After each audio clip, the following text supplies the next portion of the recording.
So hi everyone. Last week or last time I was talking about the mount control. What are the fundamental postures and pressures from the mount. And today I'm going to cover a little bit about high percentage possibilities on the mount. But first of all, before I go into that, I'm going to quickly answer a couple of questions that some people asked me regarding the last post. And then I'm going to talk about what are the high and low percentage possibilities. So the first question, what I say again? I think the first question was regarding mount control. Was that how do you hold high mount?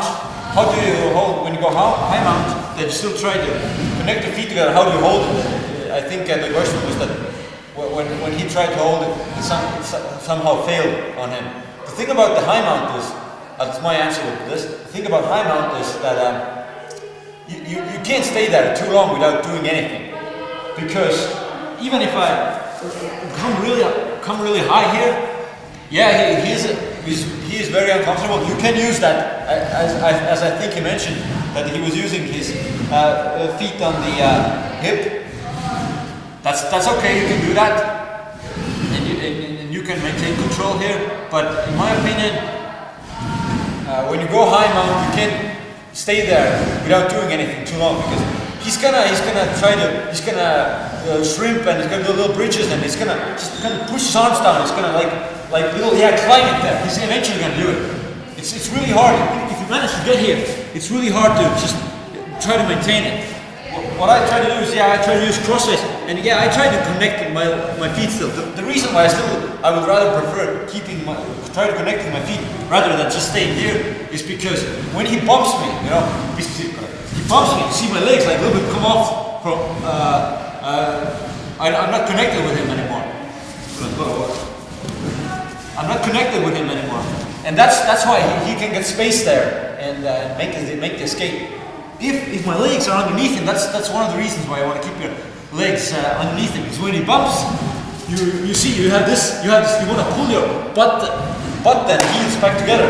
And this is kind of this is the mount, like you're riding a horse. Well, not exactly that. But anyway, you want to have your legs securing when he's gonna berserk. Yeah, when he goes berserk, you see how your legs are just still underneath him. They help you maintain the mount. If you're here like this, you're gonna try to hold with your toes, basically. Yeah, but it's gonna go loose. So that's why I will still try to connect them. And the other reason is that you can't stay here too long, because he's gonna escape eventually. He's gonna slide down there. You can't stay there long. High mount is good, but you gotta start doing here something. I'm gonna cover what I would do there today when I get to that part. But that's my answer to the question. So you can't hold high mount is good. You can't hold it forever. Just hold it, and I will still try to keep my feet underneath him because of the bump. So the other question was, I believe, was that when you come to S mount, that he's kind of sort of a bridge turn into and get his legs out from this little space here. Yeah. So he's gonna get his knees out of there. I think that was the problem that somebody had when he's controlling when he goes to the S mount. The thing is now with the S mount, first of all, you want to turn you kind of want to have your toes totally pointed outwards. The more the better, because that way you can slide up here. The more you're like this, the more awkward angle it is. I want to turn as much as possible. Okay, so secondly, I want to push it really into him. I'm really pushing this heel into his stomach, his abdominal area. And the last thing that's gonna, the mechanic of the escape is that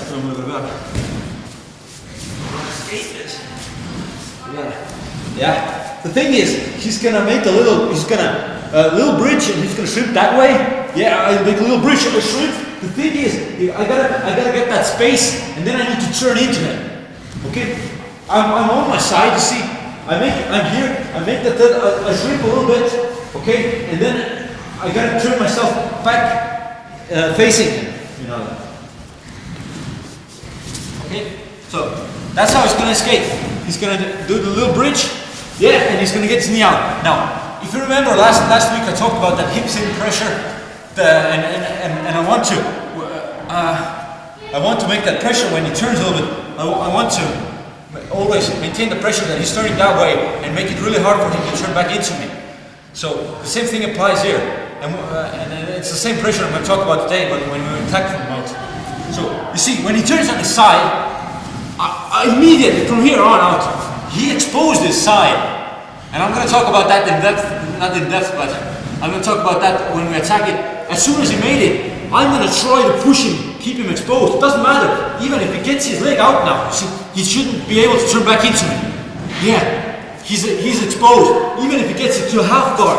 Here, it doesn't matter. If I exposed him, and if I had a great pressure here, great leverage, using my whole body, I can start to attack him.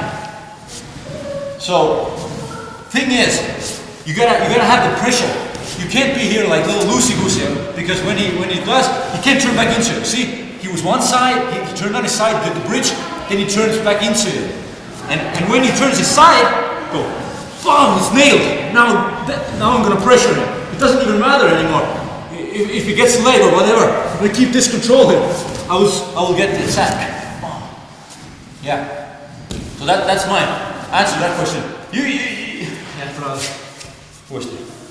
Yeah, you try to turn it out, you try to keep it as close, it makes it hard for him. You try to fight the frames here. You're not going to sit here like this. You're going to fight the frames, you're going to fight his arms all the time. Make it really hard for him. But if he does manage to do that, he gets it, you keep the pressure. You keep the pressure. If you lose the pressure, he turns into it. Okay, then you lost it. Then you're going to fight, then he escaped. So that's my answer. Keep it tight, fight the arms. I didn't cover that, I didn't talk about much about doing a little grip fighting here. You're always going to fight his frames when you're controlling the mount. He's going to do a lot of frames. He's going to do a lot of that. He's going to push here, try to neutralize the arms here. Push it, bring the elbows up, push the arms down. Gotta get my feet underneath his arm all the time here, yeah? I'm still trying to connect my legs all throughout that. You gotta fight the arms, keep it tight here, fight the arms, keep it tight. You know, if it does, makes that little turn, bam, keep it pressuring. Try to pressure. So that's my answer to that. And that's about last week's control. But when we start, I do a little, not off topic, but I'll talk a little bit about possibilities. The thing is, I talked about the three-part model, about posture and pressure, and then the possibilities, how posture and pressure are most important. And so today I'm going to talk a little bit about the possibilities. I said possibilities are like 10,000 arm bars or 10,000 possibilities. And that they are not that important. You gotta have a few. But the thing about possibilities is that we can divide them into two. This is something I think I've heard it in SPG. I know John Gavanaugh talked about it. I don't know who actually came up with that, but a lot of people don't see possibilities or techniques. You know, possibilities are techniques. Don't see them in that kind of light. You know, I'm gonna try to explain that a little bit. When you look at techniques as high percentage and low percentage possibilities, you're going to realize something, that high percentage possibilities are something that happen a lot from that certain position. You look at competitive competitions and you see like what attacks happen from the mount. What are the most successful techniques from the mount? Let's say it's the side choke, for instance. Yeah, you get the side choke, you're going to finish it. Okay, so you might see that quite a bit when you do no-gi competitions. I'm just generally speaking. I think it's a high percentage possibility. Or for instance, armbar. Yeah, you come for an armbar. Quite a high percentage possibility because it happens a lot now. And so you get the idea what are the high percentage possibilities, and you can do that with anything. You know, high percentage escapes, for instance. High percentage escape, I don't know, from the mount, yeah. Elbow knee escape, bam, bam, bam, you see it a lot. Okay, or the upa escape. So, and in contrast, what are the low percentage then? Low percentage are things you don't see quite often. You don't see in competitions now. Those are like, I don't know, this is something that I came up with several years ago when I used to watch, I was really hooked on Eddie Bravo. and I watched his Twister DVD, and it kind of, when I was in the mount, I wanted to get my leg between, I wanted to get my leg here, this leg here. And now I'm going to do a nice twister roll. I came here, boom, I rolled over, and I came, boom, and I got it roll over, here, fought the arm, and I came into a twisted position. Okay, this is something really awesome, eh? The thing is about that kind of, that's possibility, that's possible. We're talking about possibilities from the mount, yeah? We had the arm bar, and the side chop you see a lot, high percentage, and then you see stuff like this. You see that in competition? No, not really. So that's low percentage because it doesn't happen really much. It's a bit goofy, as I like to call them, or I don't know, some other weird stuff. I don't know. I'm just gonna do a little spontaneous arm bars. Let's say I'm here, I bring the leg over, I turn, and then I come to an arm bar. Okay, you see that in competition? You see that? I don't think so. Okay, so now you have the idea. There are high percentage possibilities and there are low percentage possibilities. And what people should focus on are high percentage possibilities. You shouldn't train this goofy twister entry because it doesn't happen. It's so easy to counter it. It requires, you lose control so much over him when you do those things. That goes for a lot of goofy stuff from all of the positions. I don't know. When we bring the mount example again, as I said, the high percentage escapes. The elbow knee, the upa, and what else? I don't know, something like, I don't have the gi right now, but let's say putting somehow my arm here. Whoa, I'm gonna then push him there somehow. Okay? So really low percentage, you don't see that anywhere. That's like when I roll with a white belt, I could do it maybe. But you shouldn't spend what my point is talking about this is that you shouldn't spend time on doing a lot of goofy stuff because they're just not gonna happen and then you just waste your time. Just the successful formula for jiu-jitsu is you do the posture and pressure of positions. You know, I learned my seated car posture, I learned the pressure, and then I learned a few high percentage possibilities. What are here from? Yeah, I don't know, hook sweep maybe. I'm gonna do a hook sweep. You see it a lot. That happens a lot. Good stuff, good possibility. And then when you have this kind of approach to possibilities, then you're just gonna you're not gonna waste your time. Okay, so that's what you want to think about. So next time you see somebody doing some goofy stuff, you know, I don't know, some kind of a some kind of a wrist bump, or I don't know, whatever. You get the idea. You see something really goofy happen, you just think, you see that in competition. No, it's not going to happen against a resisting partner who has some kind of an idea about jiu-jitsu. Then you should just toss it aside a little. Of course, there are going to be new techniques coming. You know, jiu-jitsu is still evolving. There are going to be new stuff, and who might become a high percentage one day. But just something to think about when you browse through YouTube videos or something.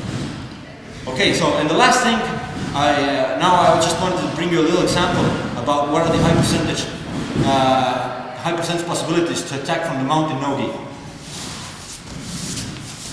So if you develop the control from the mount, you know, you got a good mount here, then like really good mount program. Yeah, I developed good control here. Yeah, I spend a lot of time isolating. He tries to escape. I move between the mounts, neutralize his arm, yeah. I keep the mount control here. Okay? Once you become good at that, then you gotta add some possibilities. And now what in my opinion are the high percentage attacks from the mount is what I want to do is I want to make him turn on one side. Always wanted to make him turn on one side. And the reason is, think about with the gi, you can go for the combo attack, really high percentage. I'm going to cover that sooner or later at one point in time. The combo attack, the X-choke, the arm bar, going to do that. Really high percentage. Everyone should get good at it. But with no-gi, it's hard. I want to go for the arm bar since I don't have the ski grips to just keep him under control. He's going to turn back into me quite easily. I'm almost losing here. Just trying to get something going, but it's kind of slippery. There's no friction, less friction, and he'll turn out of it. So my idea is when I get him to one side, I want to turn him to one side. I can manipulate it with the things that I do, or he will try to escape. Yeah, he will try to escape. And now it's the same thing again. I briefly talked about before when I asked the questions. I want to make him turn on one side, and then I want to have that pressure to always keep him on that side. And the way I do it is, when he turns, I want to get my body behind his arm. His arm's here. I want to get my body at least behind this triceps and elbow area. I want to get my body here. So now I'll get my body here. I'm going to use the same pressure. I'm going to press forward. I want to keep him exposing his back. And that's where the attacks are going to come from. All the attacks I'm going to do there is going to come from there. You know, so how do I do this? How do I get him to turn on the side? So let's say I'm controlling here. The one thing is always that he's just going to want to do the elbow knee escape. So he turns it on his own. He turns on his own. Yeah, and then I switch to S-mount. My leg gets exposed. Remember, I turn into S-mount. And now I'm going to try to get my body behind his arm. And then I might use this arm to just pull this shoulder back and push the other one in front. You see, I want to get this shoulder in front of this one, like this. And then I want to keep it there. There's my attacks coming from there. And I use that whole body motion there. If I fail at it, if he feels that it's coming, you know, he turns back into it, you don't lose anything. That's another thing about possibilities. You want to do possibilities that don't make you sacrifice position. When I talk about the twister entry, you know, I'm going to lose position. I'm going to mount, okay, great position. And then I'm going to do some goofy stuff, really low percentage goofy stuff. How stupid am I? But I'm going to do it. I'm going to go here, I'm going to try to get him. I'm going to get him there. Oh, I lost the position, I lost the attack, really low percentage. What the hell was I thinking? Okay, come back. So, rather than that, I want to do attacks that should they fail, he turns back into me. Should they fail, I still end up in mount. You want to do those possibilities. They're gonna make you sacrifice a great position by doing so. Okay, so back on topic. I want to make him turn on his side. He can do it either by doing it on his own, trying to do the elbow knee, and I want to get my chest behind his arm, or I'm going to use some kind of little motions to get him turning on one side. Yeah, he's going to keep his elbows tight. You know the rule.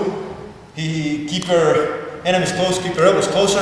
You want to keep them so close because every time he exposes them, I'm going to do some kind of an attack on him. So he keeps them close, and I want to make him turn on one side. So I'm basically going to use my whole body. I'm gonna choose a side here, and I'm gonna plant my chest on his arms. I'm gonna plant my chest on his arms. I usually use crossface. Remember the pulling motion from the elbow? Nice crossface on it, and I press forward on my chest. I press forward on my chest. You see, it kind of gets this arm going a little bit isolated. And the whole idea about getting him turning on one side is attacking one arm. He's keeping it tight here. I plant my chest somewhere in between. And then I'm going to hips in, I'm going to press forward. It's going to slide open. And then I'm going to try to do the key lock attack on it. I'm never going to get key lock because it's so easy to defend. But how does he defend it? Defend it. Yeah, he can either push it up and then he just makes it worse for himself. And I can go for a side choke. Or the other one. Let's see if he comes up and on his own. Yeah, he turns on the side. You see? The way you defend it is you turn it, you're going to want to hide this elbow. You want to hide it underneath you. Yeah? And when he does that, he turns on his side, and I'm in an S-mount, and I'm going to try to press him. I'm going to try to press him forward. And now is my attack position again. Here comes all the attacks that I want to do from the mounts. So that's the whole idea. When I'm here, I want to keep a nice tight mount, making myself stabilize here, and use my chest pressure. Use that. It's sort of that same hip pressure. I use my whole body. This is leverage. This is pure leverage. Just pressing forward here. Keeping balance with the arm. He's gonna try to, resist me. I'm still keeping pressure. I press him in. He tries to get it loose here. Yeah, I'm just trying to keep him pressed there. And I'm gonna search for the arm. I'm gonna search for the arm. He's gonna defend now. Yeah, he turns. And I go to the S-mount. And this is my attack position. A little cramp here. Yeah. So this is my attack position. And without going into too much detail, when I get here, you can already imagine probably I've done a lot of attacks from here. Just grab the arm, go for the back. There's various ways to just get the seatbelt control or the harness control. Just grab the arm, grab one arm. If you're doing with the gi, you can usually grab the gi collar here or gi collar here. Doesn't matter. Get this knee high and roll to the back. Okay, that's one attack. Then the other one is of course going to the arm bar here. Nice and tight with the hips pressure I was talking about last time. You should not be able to turn into it. That's most important. With the hips pressure, go for the arm bar, or just go for the side choke from here. Yeah, start going for the side choke. And that's high percentage. That does not make you lose position. That's good. You can just keep going here forever. You lose it to whatever. I'm gonna try again. And just I'm gonna So that's the idea. So the last thing I'm gonna talk to you about today is I always ramble on about using wrestling in jiu-jitsu. Well, basically, what we're doing here, how I'm fighting with him here, it's kind of Greco-Roman wrestling. I'll show you what I mean. The way I want to expose his arm, I want to get these little underhooks. I want to get these underhooks on his arm. I'm going to use my chest pressure. I'm going to use chest pressure, but I also going to use my arm as an underhook. And when I do the underhook, you see where the leverage is? He tries to keep it close. Yeah, I get that little underhook just near his elbow, and I'm going to use circular pressure, circular force. I'm going to press it circularly. He's going to lose this because he's weak there. I don't try to push up here, just up. You're not going to get it. You're going to try to push his elbow out. You push his elbow out, and then you see, always outward circularly, using your chest pressure, just trying to just isolate it, go for the attack there. Yeah, that's what you want to do. And the way, the little grip fighting that's going on here, you see, I'm pushing his elbow, trying to find his underhooks like this. His elbow is tight. I'm going to find the underhook, I'm going to try to come up. It's the same as Greco-Roman wrestling. So, you see, Greco-Roman guys, elbows tight, going to fight grip fighting team, going to search for those little underhooks, search for underhooks. And when they attack the underhook, when you get a little underhook in, and you're so close, I get the little underhook. What do? You use your whole body as leverage. You don't push with your arm up. You kind of you squat up, because squat is then using your body weight. Yeah, I squat up. I didn't use arm power. I didn't crank it up. I squatted it up. So here I squat up. I get the underhook, and I go wrestling with it. Same thing. You wrestle here. You keep your elbows close. Yeah. You're always going to look for underhooks. Not giving up on your own. When you go in the bottom, it's sort of the same thing. I'm in the mount, I'm doing Greco-Roman wrestling. I'm trying these underhooks. I'm pressing my chest and doing tight on him. Grip fighting all the same grips, underhooks, staying tight on him. I found myself doing a lot of Greco-Roman controls. For instance, I'm in side mount, I get this underhook here. And it's just kind of I've developed a really, sometimes I just looked what I was doing and I was like, whoa. Because when I have this control here, he can try to turn back into me. Or try to get it loose. Yes, I'm really holding it so nice and tight. I'm wasting little energy doing so. And what he can do is only turn his back now. He can only try to escape that here. And I have my chest pressure here again. And I can attack him. So this is the control I just showed with the underhook here. It's kind of the same again from the Greco-Roman wrestling. Come up. So I get the underhook, I can kind of just much more to keep in control here.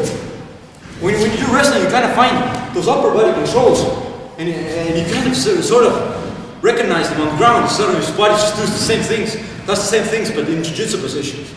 Another benefit of wrestling. Okay, go down. And I think I've covered everything. Oh, I forgot one thing. Last thing, I should have done it at the start. I did talk about it in the post if you read it, but at start I wanted to hype up a little bit why mount is important, why people should strive for it. Thing is, yeah, about the domination part, come down. If you just get the mount and you can hold it, man, you get good at this. You spend so little energy here, and you're really stifling him. He would try to bridge, he would try to shrimp out, and you're just here. I'm just here, just chilling here. Just chilling, wasting so little energy, controlling him. Yeah, and when you're in MMA, that's all you gotta do. You just maintain mount and start raining down punches. That's what you want to do. It's the holy grail of position. It's the king. It's the mount. Great total control over him. Just go for it. Even if back mount has maybe a higher success rate for submissions, then mount is just, it kind of feels like total control. If you can maintain a good mount. Really good, and that's the one part. It's the dominant part. The other thing is, when especially the beginners, I want them to have the goal of always achieving the mount. Because if they know they want to achieve mount, they're always going to fight for the top position. They don't want to be at the bottom. You can't get the mount from the, well, you can, but they don't want to be in that kind of mount. Okay, so you're always try to maintain the top control, and when they get the side mount, they're not going to look for some goofy submissions here all the time. When you're a beginner or when your control is lacking, you want to focus on your control. Submissions will always come, but submissions come only when you have good control. So first of all, have the idea of always achieving the mount, and if you go over with if you teach your guys to a few mount entries, let's say from the knee and stomach, you're going to realize that it can be only done with good control. So people will start to fight here for control. People try to escape. Yeah, I don't want people don't go for good position. Just try to maintain control all the time. Just keep it here, and then try to go for your mounts. Fail, he shrimps out. Yeah, just keep it here. Keep it up. Just keep controlling him. So that's the idea. That when people have the mount in head, they do good things. They don't think about jumping some jumping into some armbar. Who cares about that armbar? What I care about is you having a nice cross face here, you keeping your weight at the right place, finding your balance here, keeping control over him, just grappling here, and finding your way into mount. That's important. And when you've done this, when you get good at mount like this, good controls all over the place, achieving mount, then you can add other attacks. The idea is, what I teach people is that get the mount, you know. But if you're a more experienced guy, then you're gonna introduce them. Like if there's an opportunity to present itself. See, I want to go here. I want to go to mount. Yeah, let's say he's gonna push his arm really. Yeah, he's really pushing that. He's gonna shrimp out a little bit. He's really exposing his arm. Then I might think, yeah, if you're really gonna give it to me, okay, I'm gonna take it. I'm gonna step over, do the step over armbar attack. So the idea is, what I want people to have is always try for mount. And if you're a beginner, just keep that in mind. Don't go for submissions from other places. But if you're more experienced, you're gonna start introducing him a little bit attacks. What most commonly happen, you know, if he's really pushing my knee away from him, I'm not gonna just. I might just think, okay, fine. You give me the arm, I'll go and start attacking the arm. You start attacking the arm. You're giving me the arm. Fine, I'll take it. So that's the kind of idea I want people to have. At least that's my opinion. That you strive for mount. So mount's the holy grail. Go for mount, and if he presents himself stuff, you know, I'm here and he really wants to turn on his knees that way. Yeah, okay, fine, give me the back then. Fine, I'll take it. Okay, so that's the idea. Mount. Something happens somewhere along the lines. Fine, I'll take it. Okay, so yeah. I think I've spread enough knowledge for today. Okay, yeah, that's it. Okay.